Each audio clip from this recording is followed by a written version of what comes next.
Hello students, welcome to all about civil. इस video में हम एग्रीगेट्स के बारे में पढ़ रहे थे। तो एग्रीगेट्स की एक प्रॉपर्टी होती है ग्रेडिंग। तो ग्रेडिंग के बारे में पढ़ेंगे कि ग्रेडिंग, हम अगर ग्रेडिंग बोल रहे हैं तो उस ग्रेडिंग का मतलब क्या होता है और एग्रीगेट्स की ग्रेडिंग हम कैसे करते हैं और इसका यूज़ क्या है। साथ में हम फाइनेस मॉड्यूलस पढ़ेंगे। तो शुरू करते हैं और देख लेते हैं टेबल ऑफ कंटेंट्स में कि हमें क्या क्या पढ़ना है। तो सबसे पहला है ग्रेडिंग ऑफ एग्रीगेट। तो ग्रेडिंग ऑफ एग्रीगेट में इंट्रोडक्शन देखेंगे कि ग्रेडिंग ऑफ एग्रीगेट का मतलब क्या होता है। उसके बाद हम देखेंगे सीव एनालिसिस, फिर ग्रेडिंग कर्व और fineness modulus of grading of aggregate. तो एक्चुअली ग्रेडिंग करने के लिए हमारे पास 3 टाइप होते हैं, तो सीव एनालिसिस, ग्रेडिंग कर्व और fineness modulus of grading of aggregate. तो आप जब भी नोट्स बनाओ तो नोट्स को प्रॉपरली बनाया करो कि मेन टॉपिक है, मेन टॉपिक के 4-5 टाइप्स हैं। फिर उन टाइप को लिख के जब आप टेबल की फॉर्म में समझते हो तो आपके माइंड में वो चीज़ें काफ़ी लंबे टाइम तक रहती हैं और वो याद हो जाती हैं। तो इस टाइप से आप नोट्स बनाओगे तो उसमें लिखना कि ग्रेडिंग ऑफ एग्रीगेट 3 टाइप से हो सकती है। तो शुरुआत करते हैं ग्रेडिंग ऑफ एग्रीगेट की। देखो, ग्रेडिंग ऑफ एग्रीगेट क्या होता है। Grading of aggregate is the particle size distribution which is determined by sieve analysis. Basically अगर हम समझें कि ग्रेडिंग ऑफ एग्रीगेट क्या होता है, तो कोई भी हमारे पास एक सैंपल लिया हमने एग्रीगेट का, एक नमूना लाए हम, तो उसमें अलग अलग साइज़ के एग्रीगेट हो सकते हैं।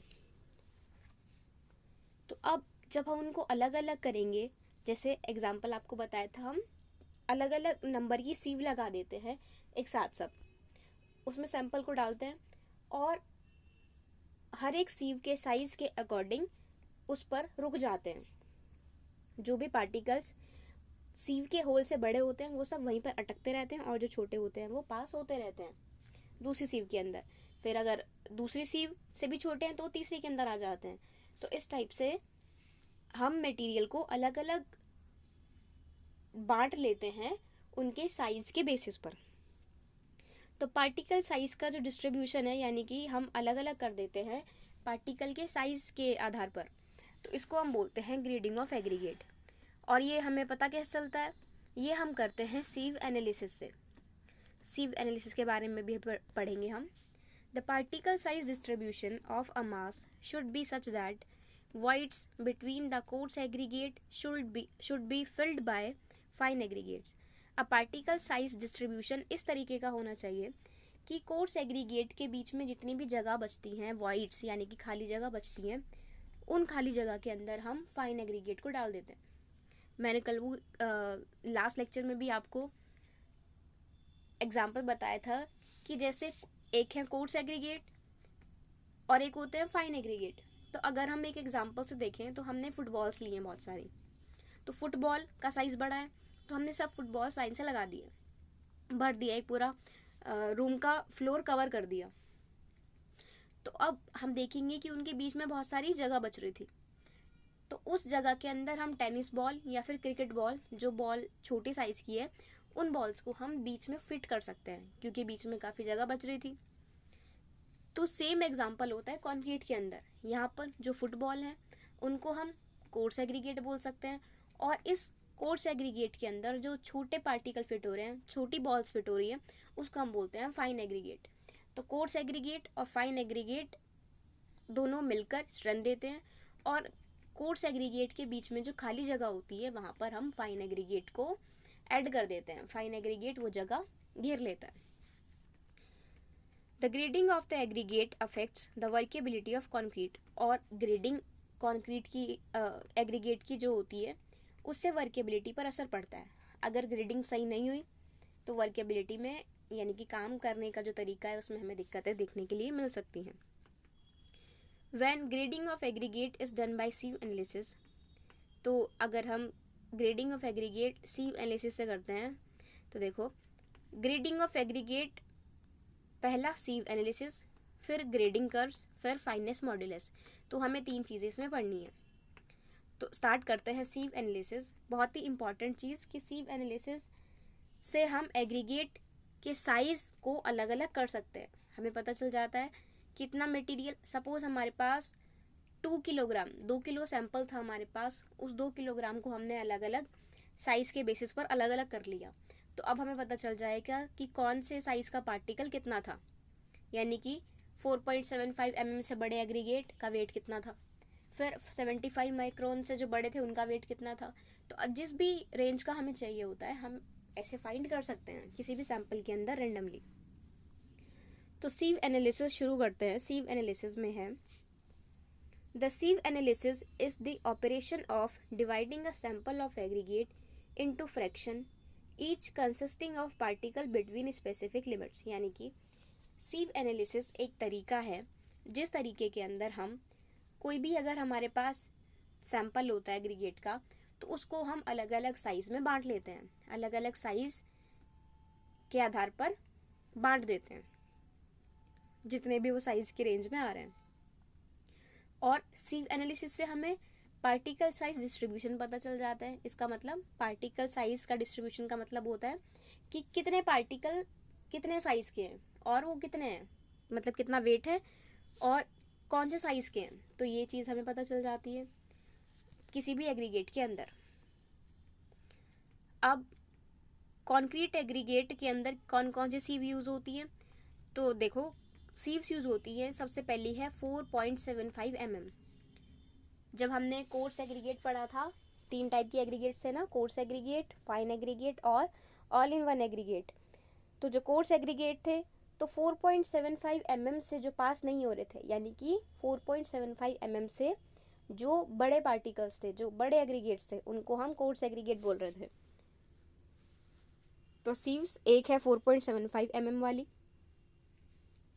फिर एक 10 mm वाली, फिर 20 mm वाली, 40 mm, 80 mm कोर्स एग्रीगेट्स के लिए।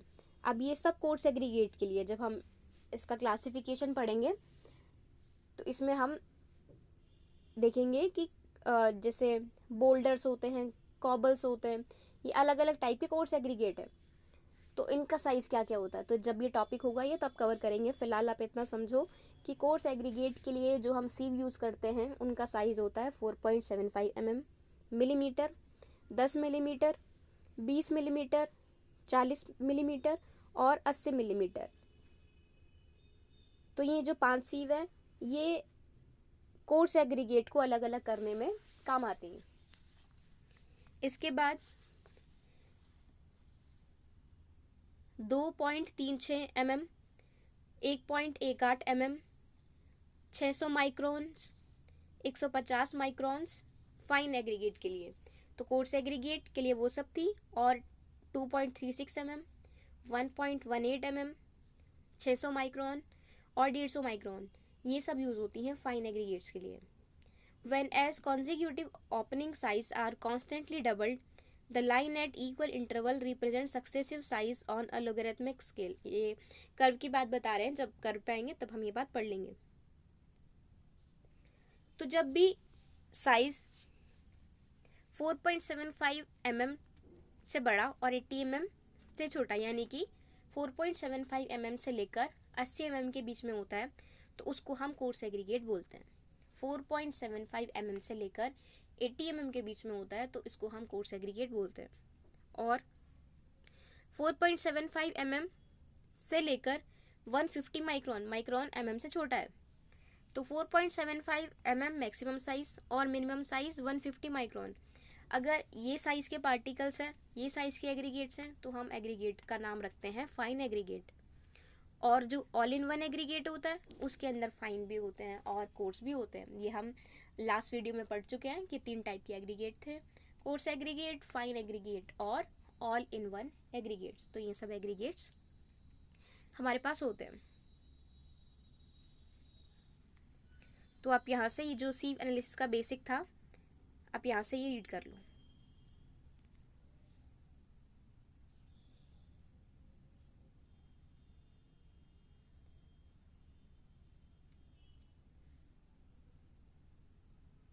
एक्सप्लेनेशन पूरी हिंदी में ही है, तो जब आप डिटेल पढ़ोगे तो आपको हिंदी में दिक्कत नहीं आएगी।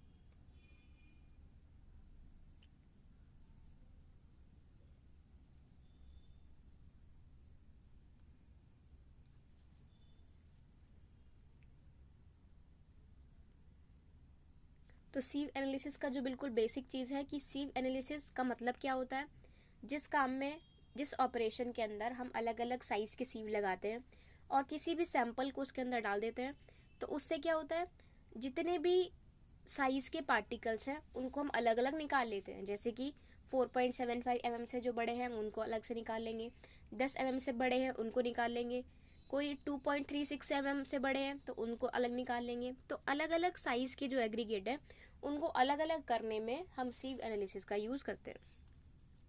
और ऑल इन एग्रीगेट होता है जिसमें हम दोनों को साथ में मिला देते हैं, कोर्स एग्रीगेट और फाइन एग्रीगेट। तो सीव एनालिसिस का बेसिक आपको यहाँ से क्लियर हो गया होगा। आगे पढ़ते हैं, more about sieve analysis, grading of aggregate. The grading pattern of a sample is assessed by a sieving air-dried sample of specified weight through all the sieves। यानी कि जो ये सैंपल लेते हैं, हम ये सैंपल गीला सैंपल नहीं लेते हैं, हम ऐसा सैंपल लेते हैं जो कि एयर ड्राइड हो, यानी कि सूखा हो, उसके अंदर कोई भी मॉइस्चर कंटेंट ना हो, एयर ड्राइड हो। तो इस सैंपल को हम लेते हैं और इसके ऊपर हम सीव एनालिसिस करते हैं। और जो अलग अलग नंबर की सीव होती हैं, अलग अलग साइज़ की सीव्स होती हैं, उनको हम एक दूसरे के ऊपर रख देते हैं। अब जो सबसे बड़ा वाला साइज़ है उसको सबसे ऊपर रखते हैं, यानी कि जिसमें जिस सीव के होल्स बड़े बड़े हैं उन सबको ऊपर रख देते हैं। फिर उससे छोटे वाला उससे नीचे, उससे छोटा उससे नीचे, ऐसे करते करते सबसे जो बारीक वाली सीव होगी वो सबसे नीचे। तो इससे क्या होगा, हर पार्टिकल हमें ईजिली मिल जाएगा।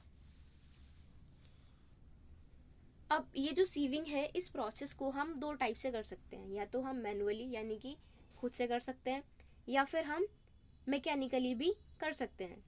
मैनुअली में क्या करना पड़ता है, खुद से सीव्स को, इन सीव का जो हम एक पूरा पैटर्न बना देते हैं, उसको जब हम हिलाते हैं तो पार्टिकल्स पास होते रहते हैं, जिस जिस सीव से पास होने होते हैं वहाँ से पास हो जाते हैं, और जो साइज़ छोटा होता है वहीं पर रुक जाते हैं। तो ऐसे सीव से पास होते रहते हैं। और दूसरा तरीका हमारे पास मैकेनिकल होता है, तो हम मैकेनिकल वाइब्रेटर में फिट कर देते हैं, तो वहाँ से ये खुद से सीव होते रहते हैं। अब मैकेनिकली क्या होता है, हर डायरेक्शन में प्रॉपरली मोशन हो जाता है, कोई भी ऐसा पार्टिकल नहीं होता है जो कि अटक जाता है। हर पार्टिकल जिस साइज से पास होना होता है वो हो जाता है, और जो साइज उसके लिए छोटा होता है वहाँ पर वो रुक जाता है। अब जो सैंपल हम यूज़ कर रहे हैं इसमें गुच्छे नहीं बने होने चाहिए और इकट्ठे नहीं होने चाहिए, सारे पार्टिकल्स अलग अलग होने चाहिए। अगर क्ले से जुड़े होंगे पार्टिकल्स, दो एग्रीगेट्स, तो दोनों का साइज तो अलग अलग है, लेकिन दोनों को मिलकर साइज बड़ा हो गया होगा। तो इस टाइप से नहीं होना चाहिए, उसके अंदर लंप्स नहीं बने होने चाहिए।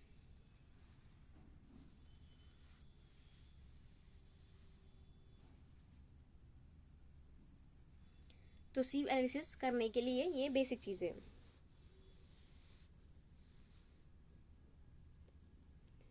The maximum weight retained on a sieve after sieving is restricted to avoid overloading and retaining finer fraction in the portion retained। अब जो मैक्सिमम वेट रिटेन्ड का मतलब है जो रुक जाता है, किसी भी सपोज एक 4.75 mm की सीव है, तो अब 4.75 mm में जितने भी पार्टिकल्स बचेंगे वो मैक्सिमम वेट हो जाएगा। तो मैक्सिमम वेट किसी भी सीव पर बचने वाला को हम कमी रखते हैं, ओवरलोडिंग ना हो जाए, और जिससे कि फाइनल फ्रैक्शन उस सीव के अंदर रुका रहे, ऐसा ना हो कि पूरा ही पास हो जाए। इसलिए हम सारे सैंपल को एक साथ नहीं डालते, थोड़ा थोड़ा करके सैंपल को ऐड करते हैं।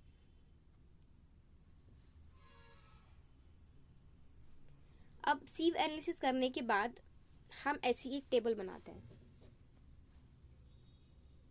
देखो इस टेबल में सबसे पहले आपको दिख रहा है सीरियल नंबर, उसके बाद IS सीव साइज यानी कि इंडियन स्टैंडर्ड सीव साइज।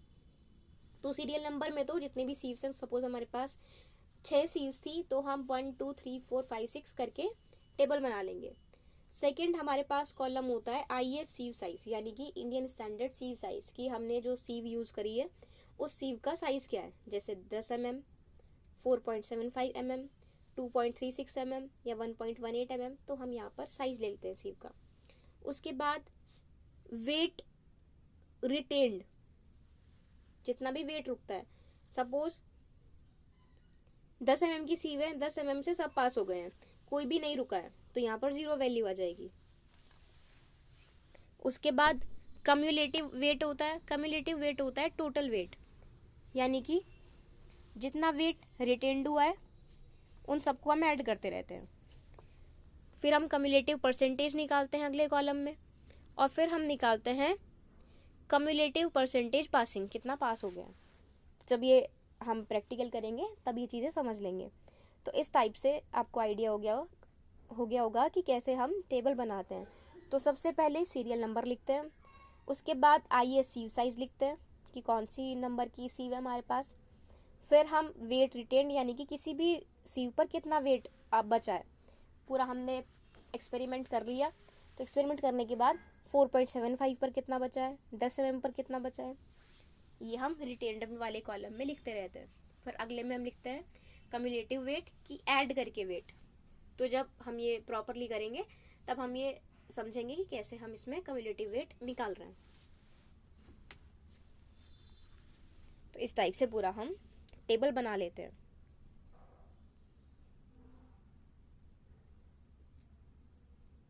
और लास्ट में हम टोटल फाइंड करते हैं और उसके बेसिस पर फाइननेस मॉड्यूलस हम निकालते हैं।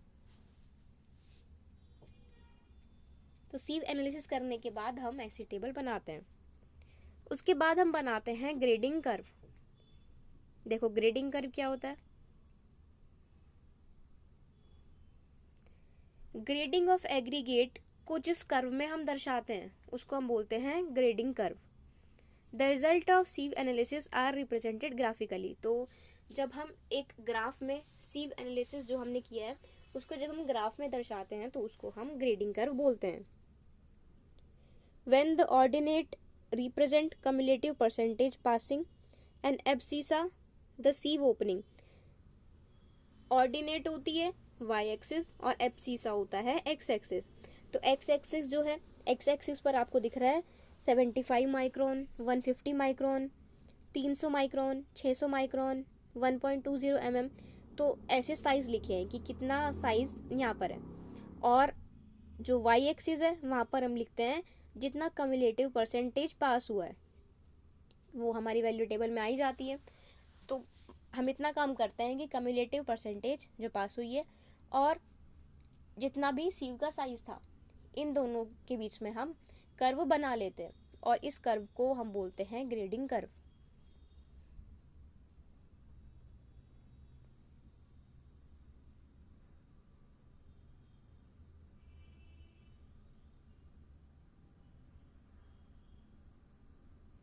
इसके बेसिस पर हम कंपैरिजन करते हैं कि गैप ग्रेडेड है या वेल ग्रेडेड है। देखो वेल ग्रेडेड एक चीज़ होती है। वेल ग्रेडेड का मतलब होता है कि किसी भी मिक्सचर के अंदर किसी भी एग्रीगेट का सैंपल है तो उसके अंदर हर टाइप का साइज है। तो वेल ग्रेडेड का मतलब है हर टाइप का साइज उसके अंदर है, यानी कि फाइन एग्रीगेट भी है, कोर्स एग्रीगेट भी है। और जो पुअरली ग्रेडेड एक होता है, पुअरली ग्रेडेड। पुअरली ग्रेडेड का मतलब है उसके अंदर सारे साइज नहीं अवेलेबल होते हैं, या तो फाइन ही है, छोटे ही साइज हैं, या फिर बड़े ही साइज हैं, कोर्स एग्रीगेट्स ही हैं। तो इस टाइप के मिक्सचर को हम बोलते हैं पुअरली ग्रेडेड। और जिसमें सारे साइज हमारे पास मौजूद रहते हैं तो उसको हम बोलते हैं वेल ग्रेडेड। तो जब सॉइल मैकेनिक्स के बेसिस में ये चैप्टर है तो तब हम ये पढ़ेंगे। तो आप यहाँ से ये पढ़ लो ग्रेडिंग कर्व के बारे में।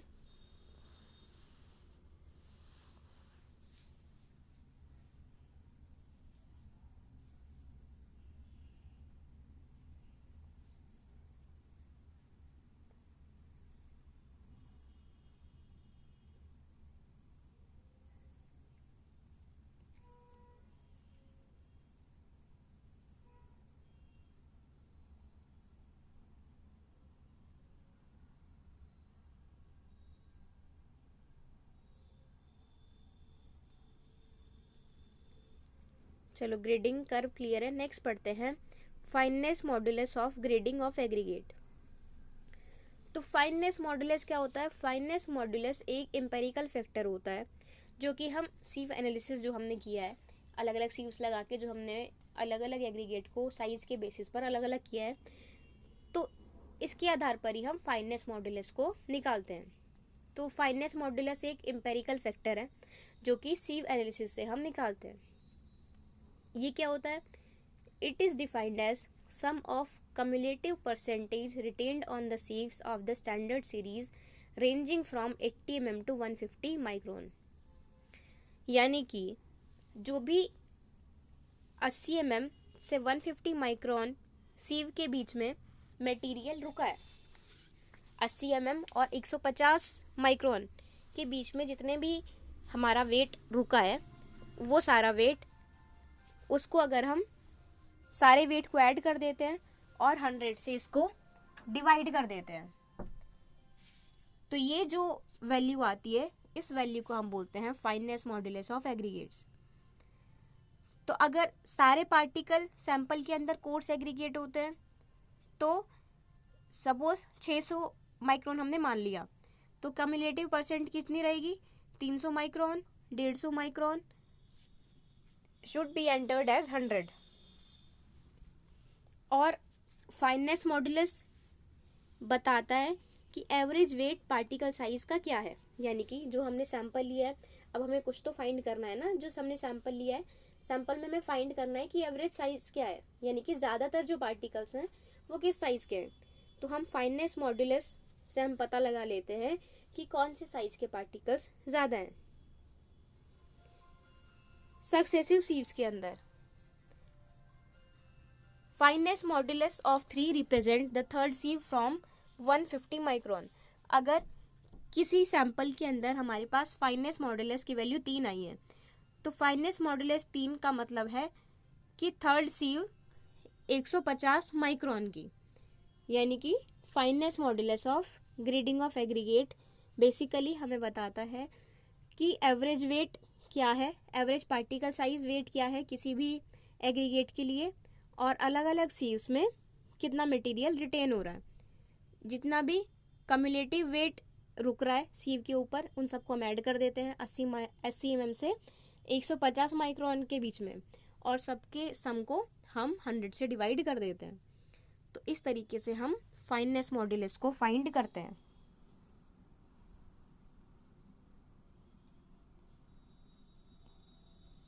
The same fineness modulus can represent a number of different size distributions and grading curve.